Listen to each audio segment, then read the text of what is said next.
學與教博覽2026 6月25號隆重揭幕，政務司司長陳國基、教育局局長蔡若蓮等擔任主禮嘉賓。本屆博覽主題為重塑教育，以人為本，應對未來，配合教育局啱發布嘅中小學數字教育發展藍圖。博覽設有逾600個本地同埋海外展位，展示多元化嘅創新教學方案同科技應用趨勢。AI 產品更加係炙手可熱，喺教育局公民科專區首次出現 AI 加公民科嘅學習助手，即係 WittyClicks AI 學習助手，吸引咗大批師生查詢同試用。我最中意佢隻 email 貓，因為佢個好得意，佢好可愛咯。覺得佢係一個好好嘅人工智能，因為佢會廣泛咁樣用嘅。俾一啲知識俾你，唔使上網再搜尋。我覺得最吸引咧，先講下先啦。我而家身後嘅人文科啦，好多時候咧，我哋學一啲人物嘅歷史啊，又或者係啲文物嚟講咧，對我哋嚟講係比較係相對上沉悶嘅。但係運用咗 AI 個技術之後咧，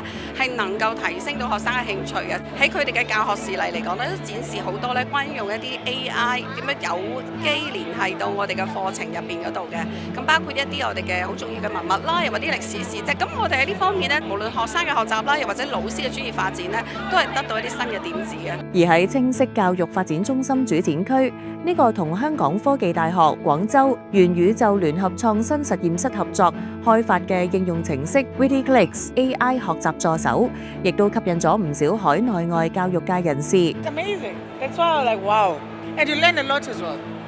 and it's user friendly. 我是蘇州大學，然後我主要帶的是大學生。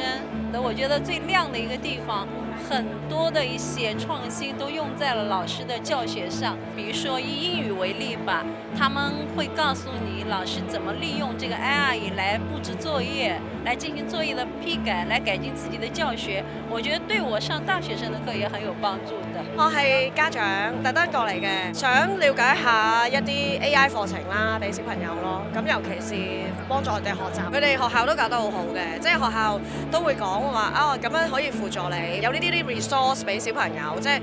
平時 offline 翻學，跟住翻屋企又可以 online 學習，咁我覺得係幾好，更加 efficient 咯。我覺得重要嘅咧就係佢裏邊咧就有啲就問答題啊，令到嗰個學生咧可以知道自己對呢條嘅問題嘅理解有幾多啊，咁跟住咧就一步咁咧就去學翻，就令到佢最後尾了解到呢樣嘢。咁我成日都講啦，好多時咧，依家我哋響學校或者係響考試嘅時候，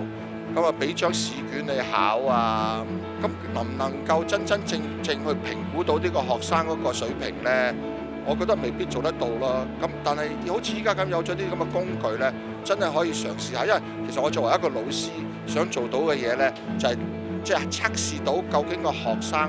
有冇一個學習嘅能力。個學習嘅過程，俾個學習嘅結果，我覺得係重要嘅。咁所以頭先提到同阿 email 傾偈嘅時候，佢一路問你問題，你一路作答，慢慢咁積累，咁個老師咪知道佢究竟個進度係點樣啦。所以我覺得呢啲工具咧，即係對於嗰個即係小學教育啊，或者係初中教育都好有幫助嘅。WittyClicks AI 學習助手研發人員香港科技大學廣州元宇宙聯合創新實驗室負責人馬春明分享咗產品喺設計時點樣應對市面上 AI 嘅常見風險。新程式人工智能其實係會有好